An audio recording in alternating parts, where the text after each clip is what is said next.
마이크 테스트. 8월 15일 광복절 녹화를 시작하겠습니다. 우선 매매했던 내역과 그리고 시향을 간단히 말씀드리겠습니다.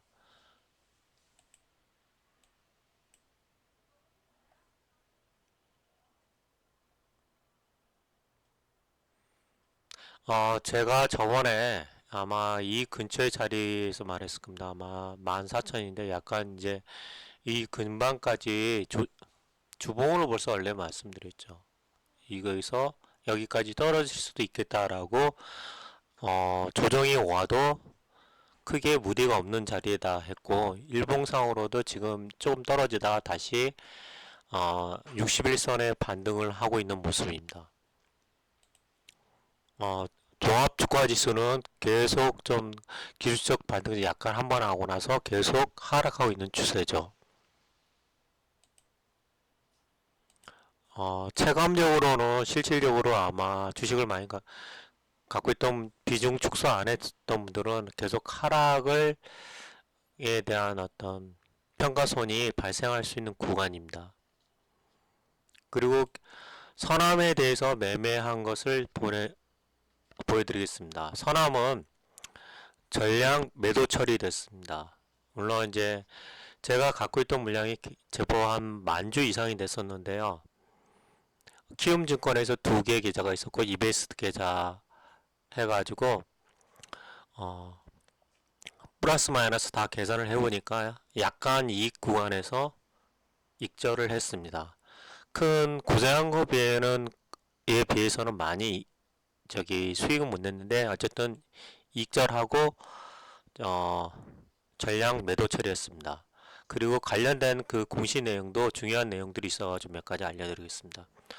우선은 키움 계좌에서는 2개가 있었는데요.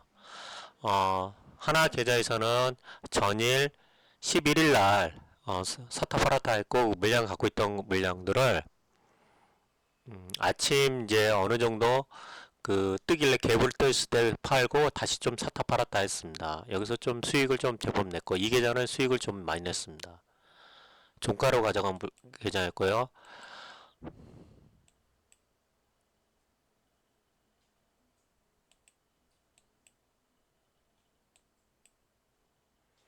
이 계좌는 지금 옛날부터 서남이 아마 여기 그 하한가 근처 간 날이죠. 8일부터 갖고 있던 물량을 거의 상한가 근처 다 와서 제가 팔았습니다. 물론 이제 이거 팔고 나서 다시 한번 더 샀다가 근처에 상한가 직전 근처에 한 9,500원 정도에서 7,950원 정도 근처에서 팔았습니다. 아마 여기서는 이 물량은 전에 하한가 가기 전에 하한가 들어갔을 때 갖고 있던 물량이었고요. 여기서는 평가손이 약간 손해 구간이었는데 이베스트 계좌에 있던 물량들이 많이 있었고 거기서 수익을 나서 가지고 어느 정도 여기서 계좌는 손실이지만은 이베스트 계좌에서는 오히려 플러스로 전환됐습니다. 그래가지고 토탈하면은 선암 종목에서는 약간의 이익 구간 한 100만원 조금 안되게 이익을 냈습니다.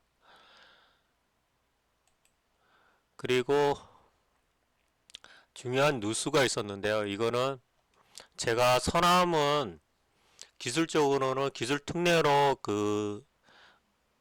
올라온 상장된 종목이라서 초전도체 관련해서는 기술 자체만 놓고 보면 상당히 좋은 종목인데 최근에 그 재무적 리스크가 있다고 그랬지 않습니까? 그 재무적 리스크 때문에 아주 중요한 것이 발생했습니다. 최대 주주가 변경됐는데요. 이 최대 주주가 어플라이드 머티리얼즈 코리아, 즉 그러니까 이게 어플라이드 머티리얼이 미국계 계열 같습니다. 그리고 이게 한국 법인에서 여기를 지분 투자를 했었는데 지분이 10% 갖고 있었어요.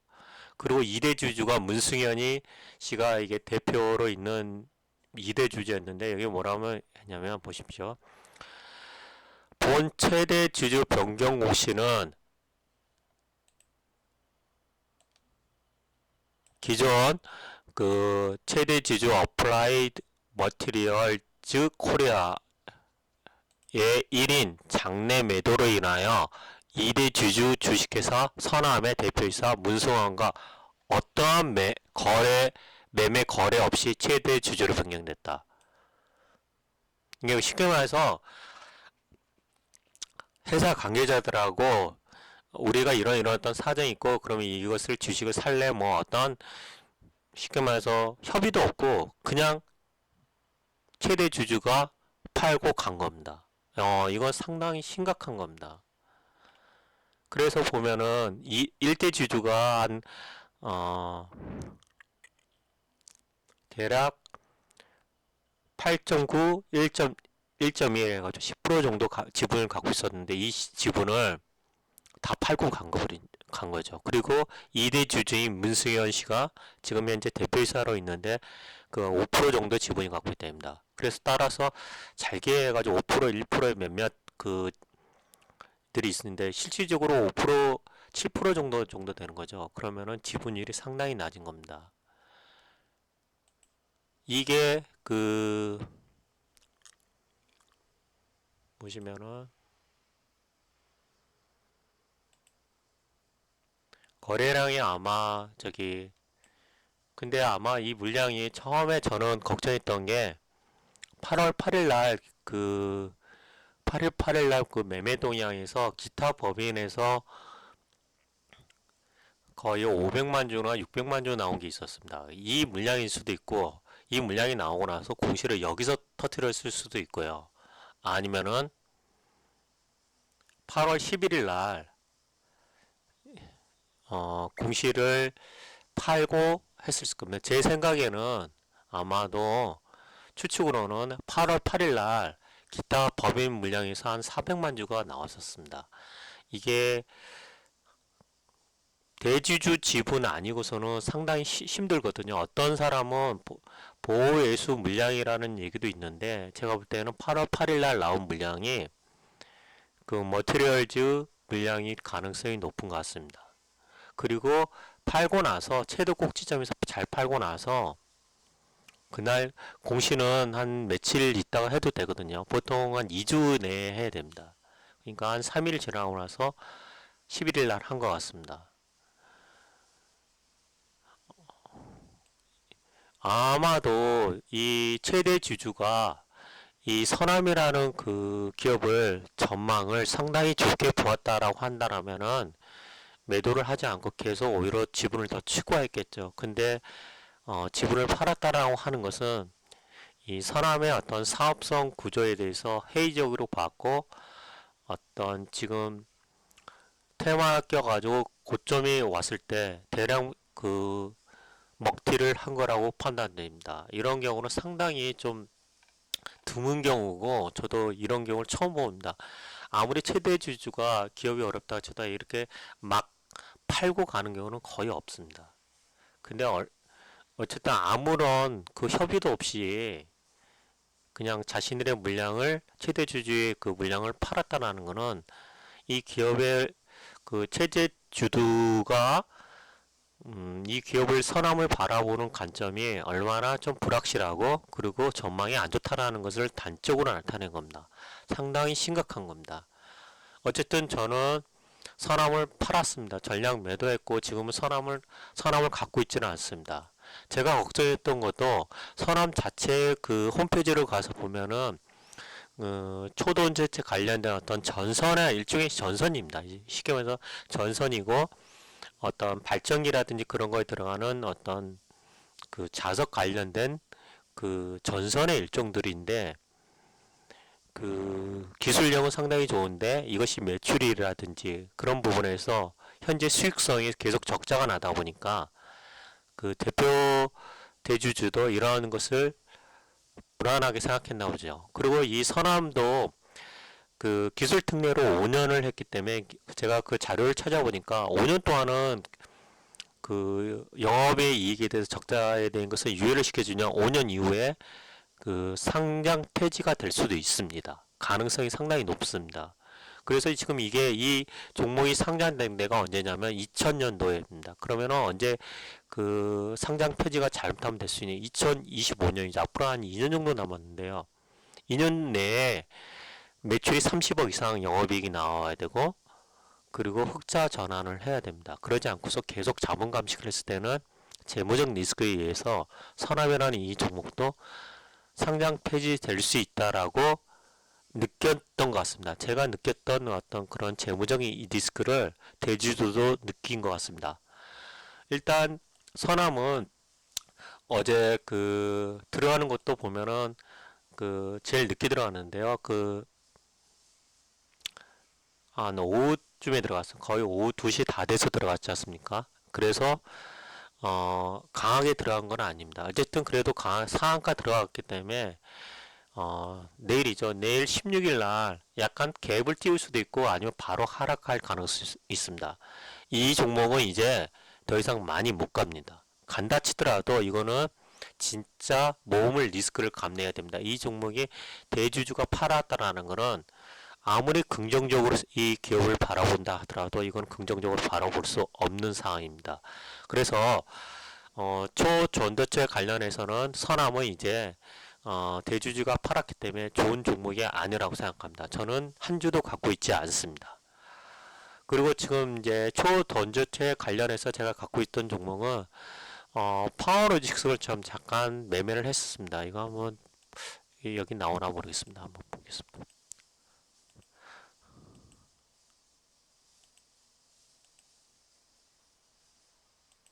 네, 여기 잠깐 그 선암을 이제 아까 전량판 물량을 여기서 파워로직스로 잠깐 들어갔고요. 또 하나 지금 이제 선암은 상한가 근처에 가기 전에 잠깐 매매했었고요. 또 하나 들어간 게 어닉피엔입니다. 어닉피엔도 들어갔다가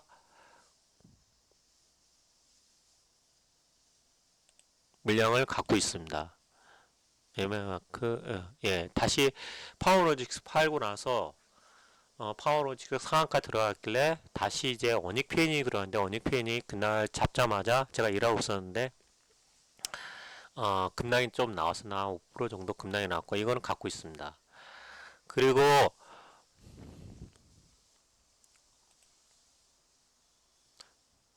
그 초전도체 관련해서 설명이 잘 되어 있는 뉴스 기사가 있어서 이 기사를 좀 읽어드리겠습니다.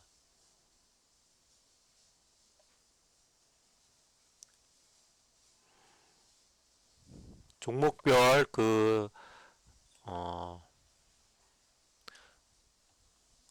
내용들입니다. 왜 이쪽 테마가 됐는지 이 기사가 아주 잘 되어 있더라고요. 우선 그리고 이거 보니까 전일 이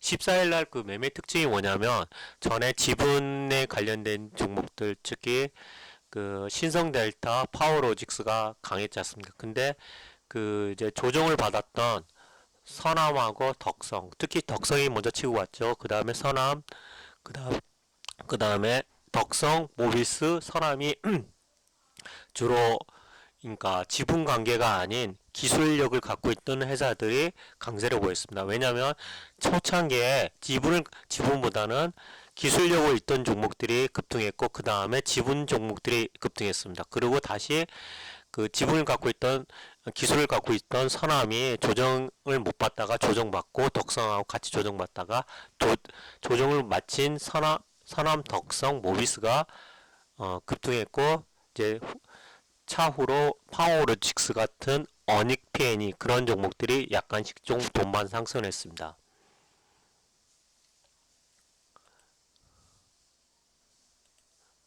이 뉴스 이제 그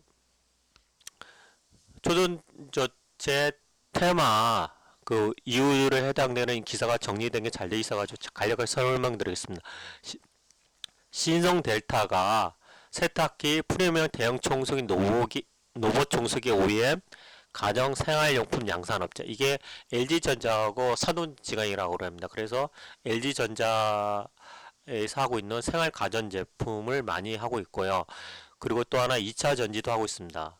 그래가지고 세계 상온 초전지 개발을 주장하는 킨텀 연구소의 지분을 보유한 LNS 벤처캐피탈 지분 52%의 지분을 보유하고 있습니다. 그리고 그 캐피탈의 52%를 지분을 갖고 있고 이 벤처 캐피탈이 킨텀 연구소의 10% 정도의 지분을 갖고 있는 겁니다. 그리고 어닉 P&E는 뭐냐면 그 2차 전지 양산용 공장 자동화 장비를 제작. 여기도 지금 초전도체 관련해서 그나마 재무적으로 괜찮은 종목이 딱 두 종목이 있는데 신성 델타테크하고 어닉 P&E입니다. 근데 둘 다 종목이 어떤 특성을 갖고 있냐면 2차 전지 양산용 그 장비를 갖고 있습니다. 둘 다 2차 전지임에서 초전도체 그 관련 종목으로 묶였고 신성은 지분, 원익은 그 어떤 거냐면 초전도체 각종 시험 분야 등에 사용되는 발전소 여자기형 전원 공급 장치니까 얘는 그 초전도체를 만들다 보면은 전기를 이렇게 일정하게 공급해주는 장비가 필요하다고 합니다. 그래서 여기서 여자기형, 이 여자기라는 게 전기적 용어인데요. 전기를 이제 발생시켜주는 걸 여자라고 합니다. 즉, 그 전기 그 전원 공급 장치인데 어떤 일반 전기 공급 장치가 아니라 아주 일정하게 미세하게 그 전류를 일정하게 공급해주는 장치가 있습니다. 특히 이 원익 P&E가 이런 그 초전도체 관련된 어떤 시험 장비에서 이런 전원 공급 장치를 생산한다고 합니다. 따라서 이거는 초전도체가 양산이 된다고 했을 때 이 전원 공급 장치가 어쩔 수 반드시 들어가야 됩니다. 여기 아까 그 킨텀 연구소에서 나오는 그 지금 LK99도 지금 어떤 얘기가 나왔냐면은 전기적 특성을 띄었을 때 그 어떤 반도체적인 어떤 특성을 띈다. 전기를 안 주면은 그 부도체인데 전기를 주면은 어떤 도체 형태 그리고 초전도체 영인 어떤 상온에서의 영인 그런 전도체라고 합니다. 근데 그 전기를 공급해 줄 때 그 전원 공급 장치가 일반 공급 장치가 아니라 특수한 공급 장치인데 이 어닉 P&E가 이 전원 공급 장치를 생산한다고 합니다. 그리고 파워로직스 이 아까 보시면은 얘도 지분을 갖고 있습니다. 예, 신성보다는 적게 갖고 있고요. 지분율 그 캐피탈의 13%를 갖고 있습니다.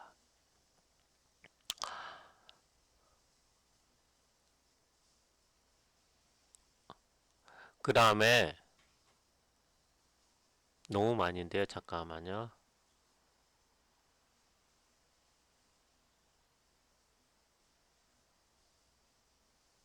너무 많이 이게 보시면 됐고요. 또 하나 LNS도 그 지분을 갖고 있는 게 벤처 캐피탈의 2%의 지분을 갖고 있습니다. 그래서 LNS도 지분을 갖고 있는 종목이 세 종목입니다. 신성, 파워로직스, LNS.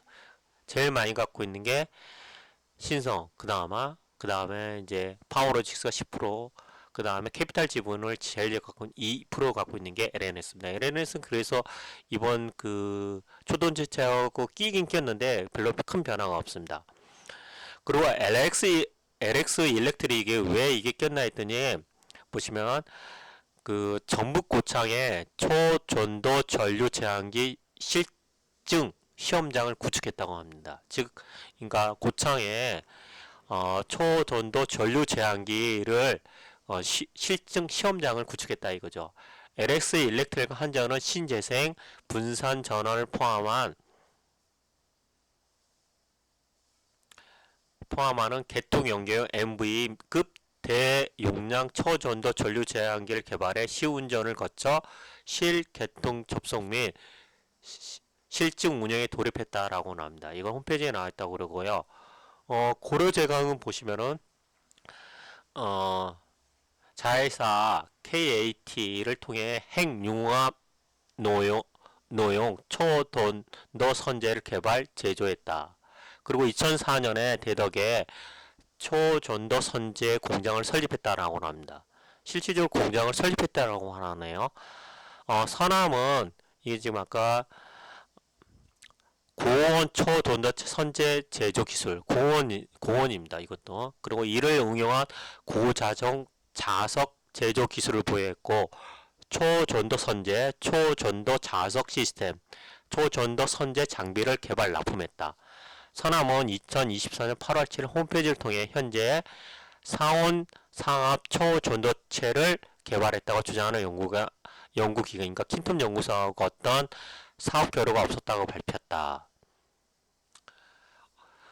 그리고 모비스는 응용 소프트웨어 하드웨어 개발 공급업체로 고가의 초전도 코일을 통해 수조 원에 달하는 토카막을 포함한 플랜트 장비 보호막을 관장하는 CIS 시스템을 보유하고 있다라는 거죠. 다 관련이 있죠. 덕성은 합성 피혁, 합성 수지 판매 업체인가 그 가죽을 관련된 개발을 하는 회사인데요. 과거 2004년하고 2009년에 초전도 자석을 이용한 균일 중력 제어 장치 및 초전도 플라이힐 에너지 저장 장치 회전 손실, 자동 측정기 및 측정 방법에 특허를 출원했다라고 나옵니다. 회사 측은 언론을 통해 2011년 차세대 초전도 응용 개발 기술 개발 사업에 직접 참여한 바 없으며 초전도 업체 사업 및 매출에서 차지하는 비중이 미비한 수준이라고 밝혔습니다. 그러니까 쉽게 말해서 기술을 한 적이 있었는데 실질적으로 그 매출으로는 작았다 이거죠. 요약하자면은 지분 관계에 있는 게 신성, 그 다음에 파워로직스, 그 다음에 LS가 있고요. 그 다음에 기술 관련해서 집시적인 기술을 했던 그 경력 기술이 있는 게 서남, 모비스, LS 일렉트리닉, 덕성이 있습니다. 이 내용은 제가 홈페이지 거기 아까 그 동영상 그 밑에 자세히 보기에 복사해 넣어 놓겠습니다. 그리고 아까 그 자세히 지금 LK99가 이제는 그 처음에 나왔던 내용하고 동일한 게 뭐냐면 그 내용 중에 가장 공신력이 있던 내용은 버클리 그 연구소에서 했던 거기는 버클리는 샘플을 갖고 있지 않았습니다. 샘플을 갖고 있지 않았는데 그 논문에 나와 있는 유전자 구조를 똑같이 시뮬레이션을 수만 번을 여러 번 했다고 그럽니다. 그게 그냥 한 게 아니라 슈퍼컴퓨터로 시뮬레이션을 해보니까 그러니까 가상으로 시뮬레이션 한 겁니다. 그러니까 LK99의 그 논문에 나와 있는 유전자 구조를 바탕으로 시뮬레이션을 해보니까 이 물질이 초전도 물질이 맞다라고 봤고, 그러면은 한전에 있는 에너지 공대에서는 그 논문에 나와 있는 그 물질의 구조가 논문에 나와 있는 구조하고 동일하다고 했습니다. 그러면 결론은 뭡니까? 한전에서는 그 원자 구조가 동일하다고 그런 걸 밝혔고, 그리고 버클리에 대해서는 이 원자 구조를 바탕으로 시뮬레이션을 하면은 초전도체가 확실하다 나왔습니다. 그러면은 이제까지 그 나와 있는 두 가지 그 논문 그것을 조합을 하면은 한전에서는 원자 구조가 논문에 있는 거와 일치하다. 그리고 그 버클리에서는 그 이거를 가상 실험을 하니까 초전도 형상이 나왔다라고 했기 때문에 현재 나와 있는 그 유추했을 때는 이 물질이 초전도체 물질이 맞고 또 아니면 또 다른 형태의 신물질인 건 확실합니다. 그리고 이 물질의 발표가 지금 2주 후라고 그랬으니까 지금 일주일 정도 지났고요. 한 8월 말이나 9월 초쯤에 나올 거라고 생각합니다. 그리고 관련 테마 중에서는 상당히 그 재무적으로 안 좋은 종목들이 많이 있고 이걸 테마로 가는 겁니다. 이거는 리스크 관리하셔야 되고요. 반드시. 그리고 절대 빚을 내서 투자하지 마시기 바랍니다. 자신이 감당할 수 있는 내에서 적절한 수준에 내에서 투기적으로 하시는 건 좋지만 비중은 조절해 가면서 하시기를 바랍니다. 네, 감사합니다.